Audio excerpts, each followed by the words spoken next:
Baik, jadi sebelum saya menjawab hukum syariah mengenai dropshipper, mungkin saya jelaskan dulu dropshipper itu apa ya. Jadi yang disebut dengan dropshipper itu adalah orang yang melakukan jual beli dengan sistem dropshipping. Dropshipping itu artinya adalah jual beli yang memungkinkan seorang dropshipper itu menjual barang secara langsung dari supplier atau toko tanpa harus menstok atau membeli barangnya lebih dulu. Jadi mekanismenya itu biasanya seperti ini. Seorang dropshipper itu dia menawarkan barangnya secara online.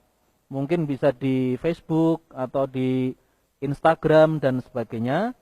Tapi dia itu tidak punya barangnya, dia hanya punya gambar ya dari toko. Misalnya toko yang jualan busana muslimah, ada foto kerudung atau baju gamis atau jubah misalkan, ya dia hanya punya foto, tidak punya stok. Nah kemudian ketika ada pembeli yang berminat, maka pembeli itu kemudian mentransfer uang dari dia kepada dropshipper. Kemudian setelah itu dropshipper membayar kepada supplier dengan harga beli dropshipper, ya.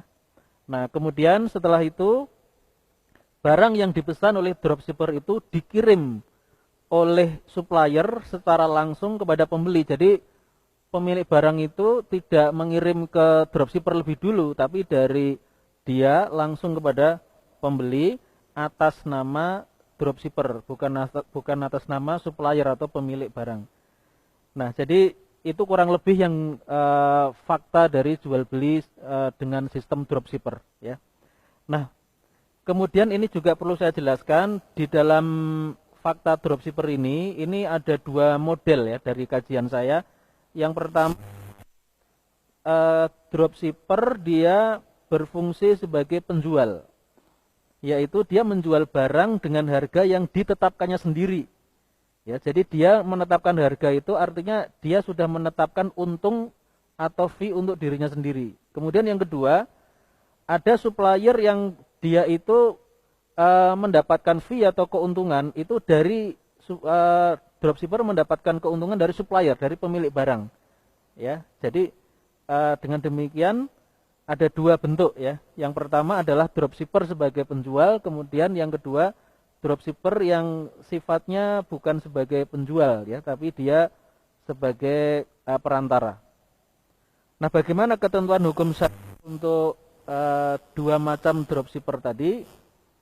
Jadi begini, yang pertama ketika dropshipper itu dia menjadi penjual, dia menetapkan harga sendiri, kemudian mengambil keuntungan sendiri dari harga yang ditetapkannya. Hukumnya boleh selama sesuai dengan hukum jual beli pesan atau dalam fikih itu disebut dengan bai'us salam. Jadi di dalam fikih itu ada istilah yang namanya bai'us salam atau jual beli pesan, yaitu jual beli ketika barangnya itu memang belum dimiliki. Ya, belum dimiliki oleh pihak penjual itu memang boleh. Tetapi ketika yang diamalkan itu adalah hukum jual beli pesan atau bai'us salam, itu ada implikasinya ya, ada beberapa implikasi. Yang pertama adalah satu itu harga itu harus dibayar di depan ya. Jadi di dalam salah satu syarat jual beli pesan barang itu harga itu harus dibayar di muka, tidak boleh dibayar belakangan setelah barang diterima misalnya, ini tidak boleh ya. Kemudian implikasi yang kedua, karena jual beli salam atau jual beli pesan itu tidak semua barang, tapi hanya terbatas pada barang-barang yang bisa ditakar, bisa dihitung, bisa ditimbang. Di dalam hadis yang sahih Rasulullah mengatakan, man aslafa fal yuslim fi kailin ma'lumin wa waznin ma'lumin ila ajalin ma'lumin. Barang siapa yang melakukan salaf atau jual beli pesan, maka hendaklah dia melakukan jual beli pesan itu pada takaran yang diketahui, pada timbangan yang diketahui, hingga tempo yang diketahui. Jadi dari hadis ini artinya apa? Jual beli pesan itu tidak semua barang, tapi hanya terbatas pada barang-barang yang bisa ditakar, dihitung atau ditimbang, misalnya bahan-bahan pangan ya, beras, gula dan sebagainya. Jadi tidak bisa diaplikasikan untuk barang-barang yang besar ya, misalnya tanah atau mobil atau rumah. Ini berarti tidak bisa dilakukan jual beli salam ya. Nah, kemudian implikasi yang ketiga ketika yang diterapkan untuk dropshipper ini adalah jual beli salam, yaitu setelah dropshipper itu dia membeli dari pihak supplier, ini pihak supplier ini tidak boleh langsung mengirim kepada konsumen, tapi harus dikirim lebih dulu kepada dropshipper. Jadi tidak bisa langsung karena ini menyalahi ketentuan yang namanya takobut ya, serah terima. Jadi harus ada serah terima dulu dari pihak supplier. Tadi contohnya pemilik toko busana muslimah dikirim dulu kepada dropshipper, baru dropshipper itu dikirim kepada konsumen. Jadi tidak boleh langsung ya.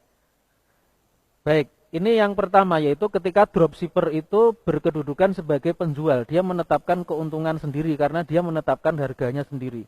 Yang kedua, ketika dropshipper itu dia tidak berkedudukan sebagai penjual, tapi sebagai perantara. Jadi dia mendapatkan fee dari supplier, dari pemilik barang. Nah, kalau ini yang diterapkan atau hukumnya ini boleh selama mengikuti hukum-hukum tentang jual beli perantara, atau kalau dalam syariah disebut dengan samsaroh ya.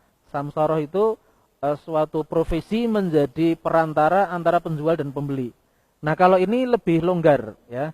Pembayaran tidak harus di muka, boleh di belakang setelah barang diterima oleh konsumen, ini boleh ya. Juga lebih longgar dalam hal pengiriman barang. Jadi boleh dikirim langsung dari supplier ya, tadi contohnya pemilik toko busana muslimah, dia mengirim langsung kepada konsumen. Jadi tidak harus dikirim lebih dulu kepada dropshipper. Ya, jadi rekomendasi saya itu lebih baik dropshipper itu menggunakan hukum samsaroh ini. Jadi posisi dropshipper itu adalah sebagai perantara. Dia mendapatkan fee yang ditetapkan oleh supplier kepada dropshipper. Fee-nya ini bisa bermacam-macam caranya. Seperti misalnya bisa langsung fee-nya disebut nominal. Misalkan untuk setiap unit barang yang dijual, dropshipper mendapat misalkan Rp10.000 misalkan. Atau boleh juga persentase. Misalkan untuk setiap unit barang yang dijual dengan mendapat komisi misalnya katakanlah 10% dari harga barang ya. Jadi demikian penjelasan saya tentang hukum dropshipper, mudah-mudahan bisa dipahami. Terima kasih. Assalamualaikum warahmatullahi wabarakatuh.